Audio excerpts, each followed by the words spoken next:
It is time. We are going to go over the top 25 questions I have gotten. And I want to go over, this may be 2 or 3 podcasts, I don't know. I want to be like super truthful and transparent with you and kind of share what I've learned inside of leadership, the books that I've read. And so I've kind of gone over these pretty heavy duty. Some I've reworded just to make it so you can understand it a little bit better. But I want to make sure that each of us have a clear picture on what a self-aware leader looks like and how it can help your life in so many different aspects. Leadership is for everyone. You're going to have to lead at some point in your life.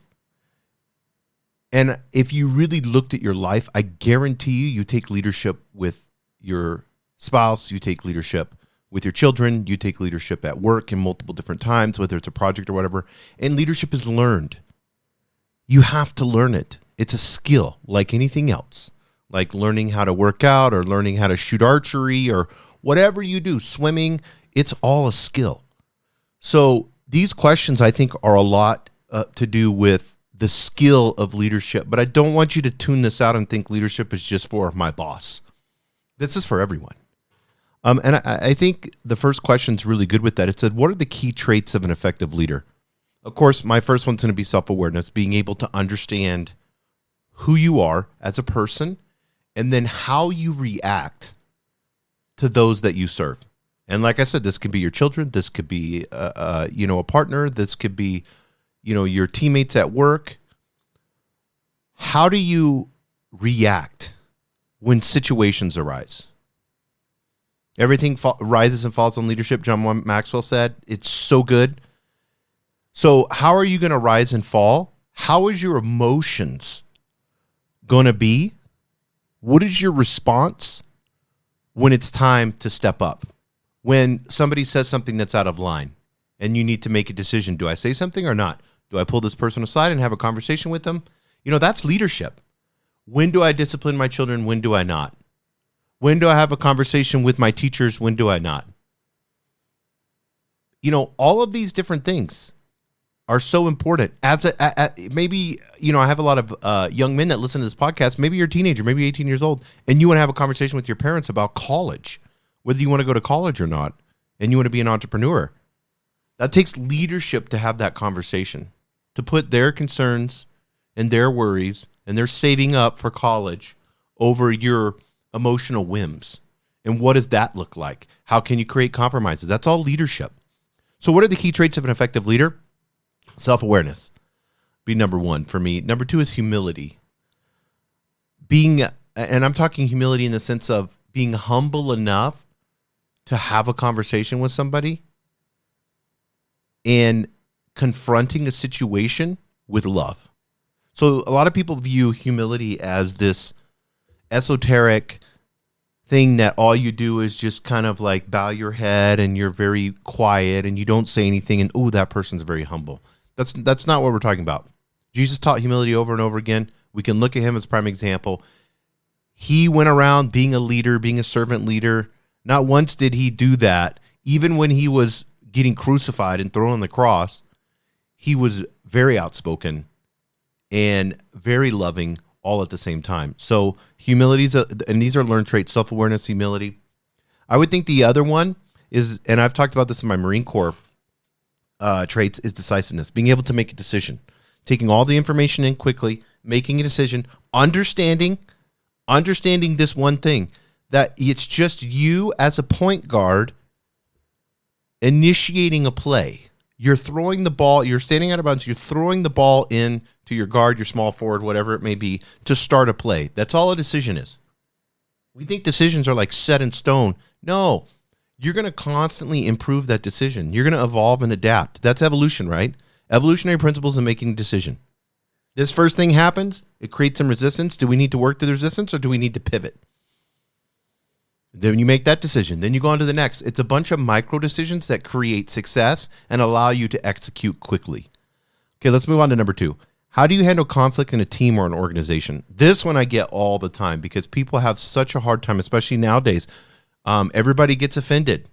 Everybody's narcissistic. Everybody wants it all about them. Everybody wants their cake. and ice cream and everything else. So how do you handle conflict? It's very, very simple. You let that person handle conflict by you coaching and asking questions. Hey, I heard some things. I want to have a conversation with you.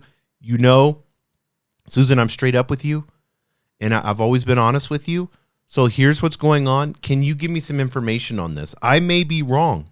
Or, with your partner, your spouse, hey, I'm feeling this. This could be wrong. I don't know what the reality is, but here's what I'm feeling, and I just want to share with you what I'm feeling. See, that is how you handle conflict, and you allow them to speak 80% of the time. 20% of the time is you just asking questions to gain clarity. Repeat their information back to them. So just to gain clarity, here's where you're at, da-da-da-da-da, da-da-da, and not in a defensive way. You've got to prepare yourself. For me, whenever I have to address conflict, I always want to bring in love, light, and my higher self. And that may be too woo-woo for you. So, whatever, the best version of yourself. I need to bring in the best version of myself, and I want to show love towards this person. I want to be logical and not emotional. I don't want to be mean. I don't want to be angry. I don't want my emotions running the conversation. I can't control them. They have their own free will, but I can control myself, and that's me being a leader. So that's how you handle conflict. Number 3, what is your leadership style? This was interesting. I was thinking of this. I have the Marine Corps to fall back on. So that's kind of, military style. So I'm kind of more disciplined type. But then I try to be loving there at the same time. I'm probably not, if I really look at it, I'm not for everyone in our team. In the teams that we do have, I've had people quit because they say I'm kind of too hard or I'm too pushy. But I'm pretty straight up, and I try to be as honest as possible. I expect that in return. I do fire quickly and hire slowly. So I'll have multiple interviews and have a lot of conversations with somebody before I hire them.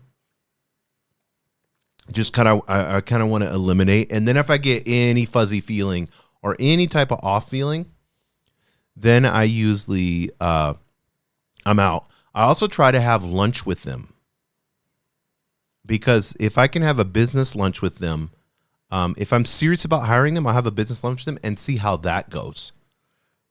It's amazing when you get a few beers or a few drinks in someone, and they're away from getting interviewed, how much more they'll tell you.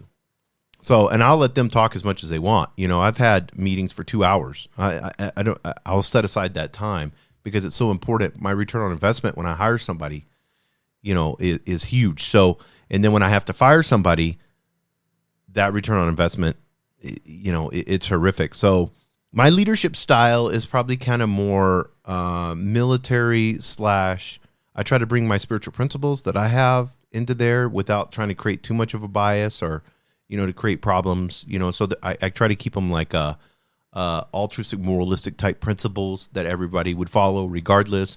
I try to respect people big time. And give them the benefit of the doubt. Ryan Hawk taught me this on Learn Leadership. I encourage you to download their podcast, his podcast, just to give people, if they burn you, they burn you. It doesn't matter, but give people trust right off the bat. Just give it to them right off the bat. Why wait 6 months? Why wait a year for them to prove to what? Just give it to them right off the bat. And then if they abuse it, then it's time to let them go. It's that simple. Number 4, how do you motivate and inspire your team? Now, different things, depends. I always like to use incentives. I think incentives is great. I like to have competitions and do fun kickoffs. The good example of this that you'll see is when you go to really highly successful mega churches. And I'm not saying anything wrong or right about them, but they run like these big visionary campaigns. And then they'll run especially in children's or teen ministry, they'll run competitions and stuff.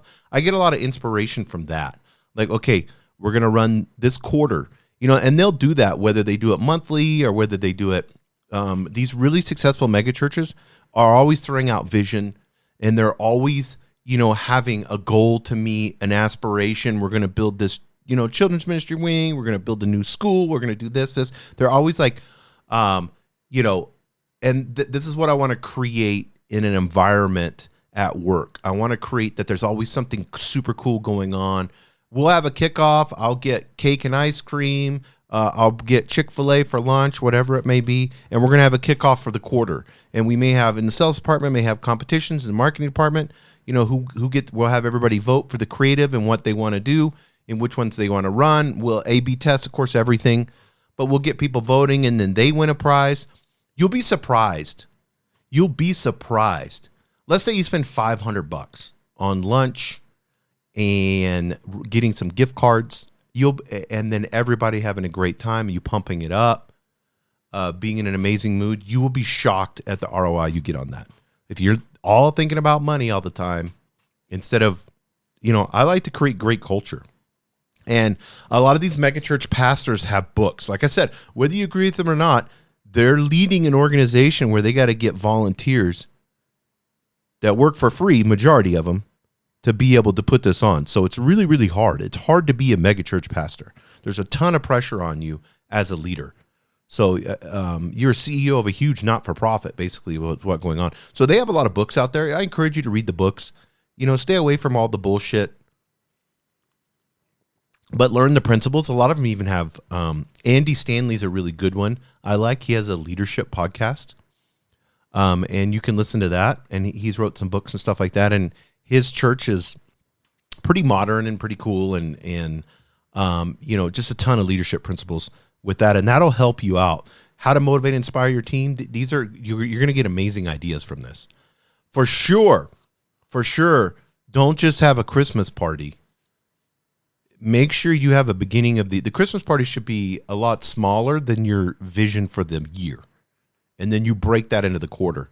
And how you do that, if you want to motivate and inspire your team, you go away for 2 or 3 days by yourself and write it all out for the year, what you want from each, even if you have a small business, let's say you have 10, 15 people, go away, go get an Airbnb, get off your phone, get off the internet, unless you're doing research. And like I said, you can look at all these mega churches, stuff like that, and get a vision together for the year. Get it together. You could do this anytime. You could do it for a quarter or whatever. But I like to get one big solid vision for the year. So 2024, here's what we're going to do. And then I break that down into quarters. And then I break those down into simple 1 or 2 KPIs per department. And this is what we want per quarter. And then how are we doing? And we're going to measure that and see how we're executing, how we're measuring, how the teams are doing. Break this all out. Take the time to do this. Stop being reactive. Be proactive. Guess what? Majority of the time, you're going to hit your goals, and you'll be shocked. Because to me, you're putting it out there in the universe. So, the universe just constantly expands. That's what it wants your business to do. It's just abundance, baby. That's all it is. Number 5, how do you make difficult decisions as a leader? You just make them. Just make them. If you have a hard time making difficult decisions, say I'm giving myself 24 hours to make this decision. I'm going to take as much information as I can, and then I'm making the decision. Like I said, decisions aren't set in stone. Everybody thinks that you can pivot anytime. Make the decision, get it out there, pull your team together, have them help you make the decision, pull your team together and say, hey guys, we've been working this. We moved in this direction. We've been working it for 2 weeks, 3 weeks, a month. Let's have a conversation. Let's do some brainstorming, and let's see how we can improve on the decision that we made. And then constantly, like I said, evolve, adapt. That's what evolution does. That's what you should do. Next, number 6, how do you approach communication and transparency in your leadership role? How do you approach communication and transparency in your leadership role? I think it's just by being super honest with everybody and coaching. I can never say it enough. Buy some coaching books. There's leadership coaching books. There's a ton of them. They have some that will give you questions and answers and all that. Get those coaching books that are out there. I'm not talking it's good to listen to basketball coaches and stuff like that. They do an amazing job in leading. I'm talking about if you want to communicate with somebody, look at Socratic teaching, Socrates.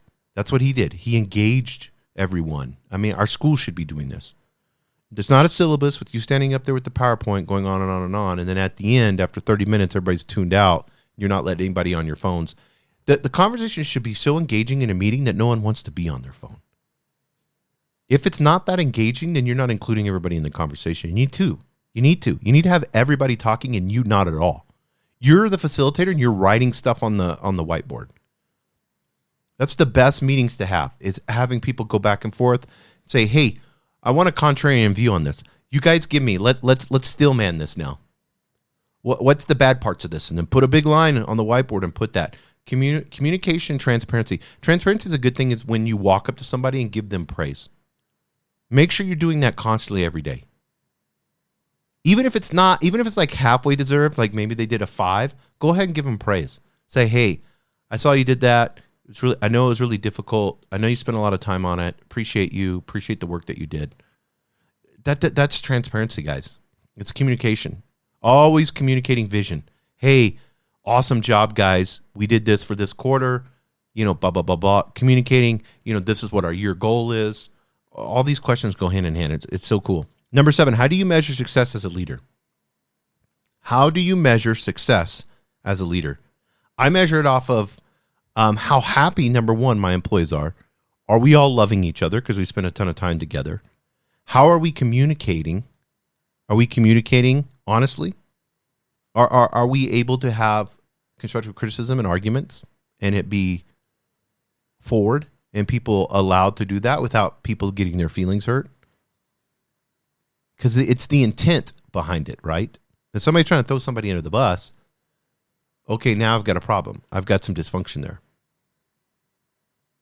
So for me, what I like to measure success is, number 1, employees. How are they loving each other? How am I loving them? That's number 1.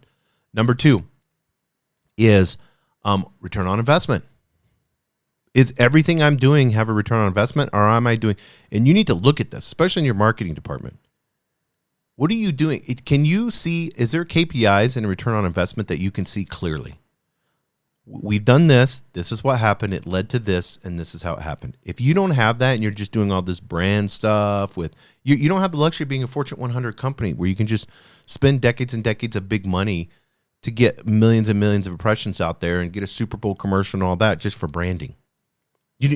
Every dollar, return on investment, take the time, look at KPIs. That's huge.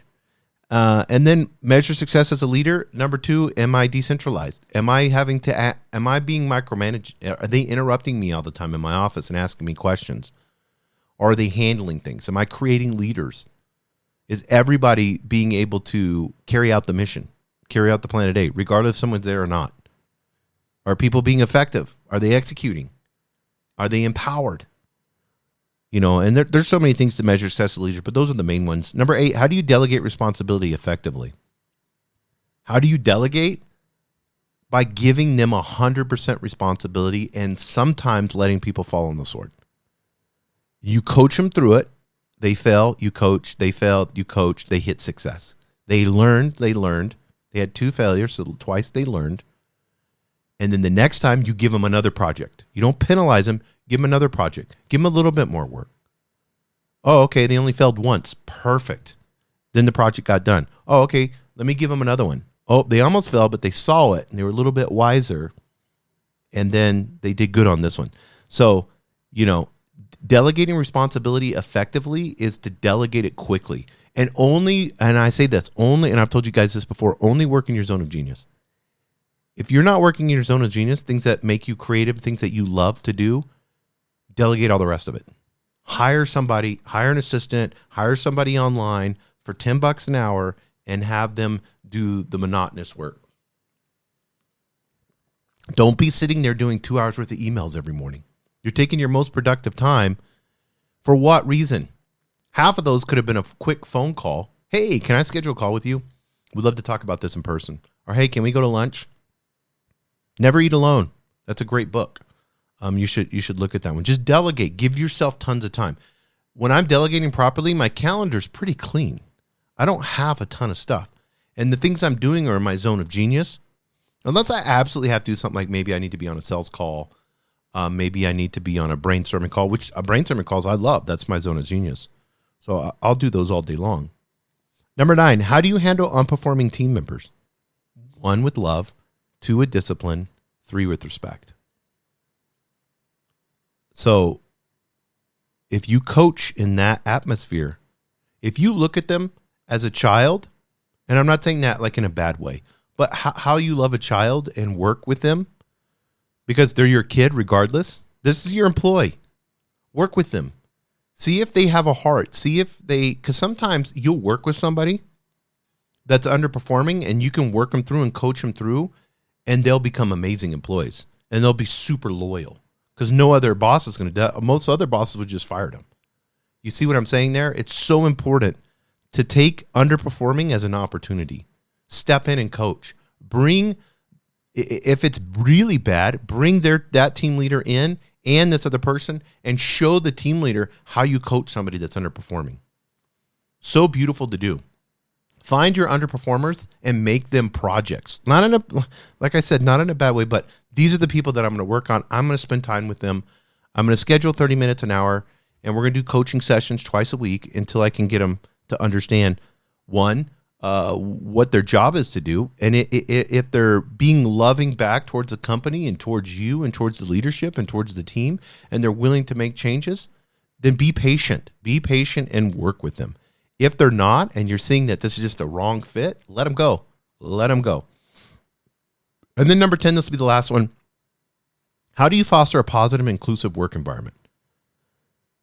This is really important to me. I know inclusive is a buzzword. We've had positive work environments for a long time. But this is really, really important to me because we need to be stretched out of our echo chambers. And inclusive to me is this. If I'm a company, I just hire a ton of people that are little me's, that's not going to work. I want people that will be totally different than I am, raised in a whole. That's why I like to hire people on a Zoom call. I can put them on the screen with other people. I can fly them in if it's a really important meeting once a quarter and have them meet everybody and hang out with them and put them in a hotel in a room. It's worth it to me. We can get together once a year at the party or whatever. Hire people from all over the United States. You have that ability now. Have them work from home. Have them be on a team because diversity is so important because they're going to see something. They're going to see something that you're not. And so positive, that's such an overused word. How do you foster? How do you foster a positive? I want realism. Sometimes not everything's positive. And I don't want to just be this positive, go-lucky person. Sometimes I need to have some pretty deep, intense conversations. You don't just want a positive relationship all the time where the person's just ignoring everything and just all positive all the time. It's untruthful. If I was going to foster anything, I'd want to foster a loving, truthful, transparent, inclusive environment. That's what I want. And this, if your schedule's all freed up and you're not putting out fires and you have leaders, you can work on culture. You can work on these things and see, what team should I mix up? Next quarter, should I have these people work with these people? Should I ask questions on this? Should I bring one person into a team and take one person out? So it's not too disruptive. There's all different kind of things that you can do that you can work on for inclusivity. And those are top 10. I have 25 that you guys have sent me. So these are the top 20. These are the top 25, but we just have time. I don't want to bore you guys too much. We've already gone 23 minutes in. So if you have any other questions, you can DM me. I'm going to start collecting these as we're getting more and more downloads on the podcast. If you haven't subscribed, encourage you to do that. Spotify, YouTube, Apple Podcasts, everywhere. Stitcher, where there's podcasts, Amazon Music. You can subscribe. We encourage you to do that, especially on Apple Podcasts. If you have an Apple phone, please leave a review. That helps tremendously. Spotify, you can just rate it, leave stars. So would love to have a 5-star review. If you can't review 5 stars, let me know. DM me. Maybe you have some criticism. Would love to be able to talk about it on the air. Promise I won't call you out or anything like that. Maybe it's something I need to be humble about and learn and have humility on. So would love to be able to hear that too. Well, thank you guys. Appreciate it. We will take a part 2 in these questions. Thank you for joining us on the Albuquerque Business Podcast. And thanks to our sponsor, RigbyDigital.com. Make sure to subscribe and share. And go to abqpodcast.com. Get show notes, resources, and links to everything we talked about today to help you navigate your journey as an entrepreneur and business owner.